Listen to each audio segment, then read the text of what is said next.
विश्व कोरोना के बाद अभी तक उभर नहीं पाया है। युद्ध ने फिर एक नई मुसीबत पैदा की है। आज दुनिया महंगाई के संकट से जूझ रही है। पूरी दुनिया की अर्थव्यवस्था को महंगाई ने दबोच के रखा है। हम भी दुनिया से जिन सामान की जरूरत होती है लाते हैं, तो हमें सामान तो इंपोर्ट करते हैं। हमारा दुर्भाग्य है कि हमें महंगाई भी इंपोर्ट करनी पड़ती है, क्योंकि पूरी दुनिया को महंगाई ने जकड़ के रखा है। लेकिन मेरे प्यारे परिवारजनों, भारत ने महंगाई को नियंत्रित रखने के लिए भरसक प्रयास किए हैं। पिछले कालखंड की तुलना में हमें कुछ सफलता भी मिली है, लेकिन इतने से संतोष नहीं मान सकते। दुनिया से हमारी चीजें अच्छी हैं, इतने बात से हम सोच नहीं सकते। मुझे तो मेरे देशवासियों को महंगाई की बोझ कम से कम हो, इस दिशा में और भी कदम उठाने हैं और हम उस कदम को उठा के रहेंगे। मेरा प्रयास निरंतर जारी रहेगा। 2019 में परफॉर्मेंस के आधार पर आप सबने मुझे फिर से आशीर्वाद दिया। परिवर्तन का वादा मुझे यहां ले आया, परफॉर्मेंस मुझे दोबारा ले आया और आने वाले 5 साल अभूतपूर्व विकास के 2047 के सपने को साकार करने का सबसे बड़ा स्वर्णिम पल आने वाले 5 साल है। और अगली बार 15 अगस्त को इसी लाल किले से मैं आपको देश की उपलब्धियां, आपके सामर्थ्य, आपके संकल्प, उसमें हुई प्रगति, उसकी जो सफलता है, उसके गौरवगान, उससे भी अधिक आत्मविश्वास के सामने आपके सामने मैं प्रस्तुत करूंगा। पिछले कुछ सप्ताह नॉर्थ ईस्ट में, विशेषकर मणिपुर में और हिंदुस्तान के भी अन्य कुछ भागों में, लेकिन विशेषकर मणिपुर में जो हिंसा का दौर चला, कई लोगों को अपना जीवन खोना पड़ा। मां बेटियों के सम्मान के साथ खिलवाड़ हुआ। लेकिन कुछ दिनों से लगातार शांति की खबरें आ रही हैं। देश मणिपुर के लोगों के साथ है। देश मणिपुर के लोगों को पिछले कुछ दिनों से जो शांति बनाए रखी है, उस शांति के पर्व को आगे बढ़ाए और शांति से ही समाधान का रास्ता निकलेगा। और राज्य और केंद्र सरकार मिलकर के उन समस्याओं के समाधान के लिए भरपूर प्रयास कर रही है, करती रहेगी।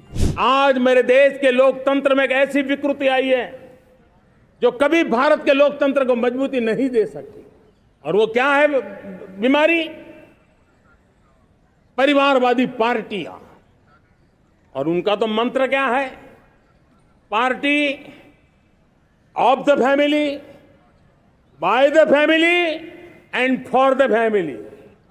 इनका तो जीवन मंत्र यही है कि उनकी पॉलिटिकल पार्टी, उनका राजनीतिक दल परिवार का, परिवार के द्वारा और परिवार के लिए, परिवारवाद और भाई भतीजावाद प्रतिभाओं के दुश्मन होते हैं, योग्यता को नकारते हैं, सामर्थ्य को स्वीकार नहीं करते हैं। और इसलिए परिवारवाद इस देश के लोकतंत्र की मजबूती के लिए उसकी मुक्ति जरूरी है। सर्वजन हिताय सर्वजन सुखाय, हर किसी को हक मिले इसलिए, और सामाजिक न्याय के लिए भी ये बहुत। उसी प्रकार से तुष्टीकरण ने सामाजिक न्याय का सबसे बड़ा नुकसान किया। अगर सामाजिक न्याय को तबाह किसने किया है तो ये तुष्टीकरण की सोच, तुष्टीकरण की राजनीति, तुष्टीकरण का सरकारी योजनाओं का तरीका, इसने सामाजिक न्याय को मौत के घाट उतार दिया है। और इसलिए हमें तुष्टीकरण भ्रष्टाचार ये विकास का सबसे बड़ा दुश्मन है। अगर देश विकास चाहता है, देश 2047 विकसित भारत का सपना का साकार करना चाहता है, तो हमारे लिए आवश्यक है कि हम किसी भी हालत में देश में भ्रष्टाचार को सहन नहीं करेंगे। इस मूड को लेकर के चलना चाहिए। हमारी कार्य संस्कृति बड़ा सोचना, दूर का सोचना, सर्वजन हिताय सर्वजन सुखाय सोचना, यह हमारी कार्यशैली रही है।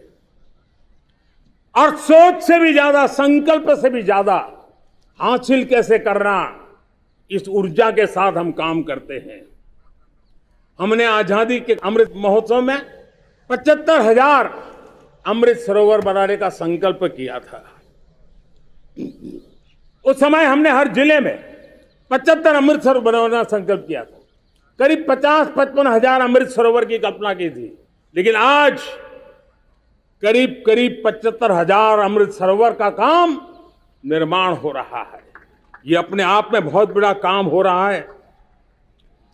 जनशक्ति और जल शक्ति की ताकत भारत के पर्यावरण की रक्षा में भी काम आने वाली है। 18,000 गांवों तक बिजली पहुंचाना, जनधन बैंक खाते खोलना, बेटियों के लिए शौचालय बनाना, सारे टारगेट समय के पहले पूरी शक्ति से पूरे करेगा।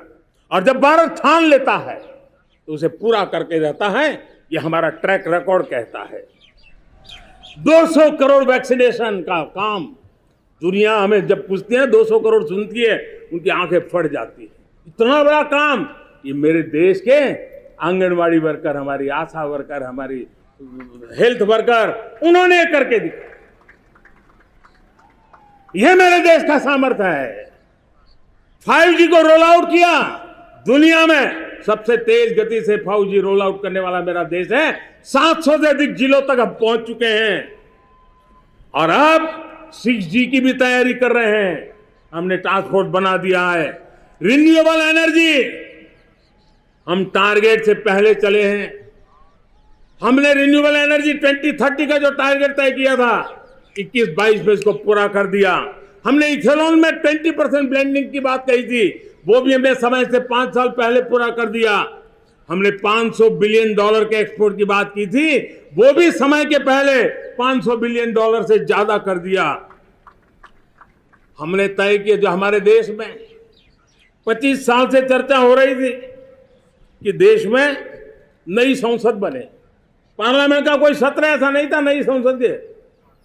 ये मोदी है, समय के पहले नई संसद बना करके रख दिया। मेरे प्यारे भाई बहनों, ये काम करने वाली सरकार है, निर्धारित लक्ष्यों को पार करने वाली सरकार है। ये नया भारत है, ये आत्मविश्वास से भरा हुआ भारत है।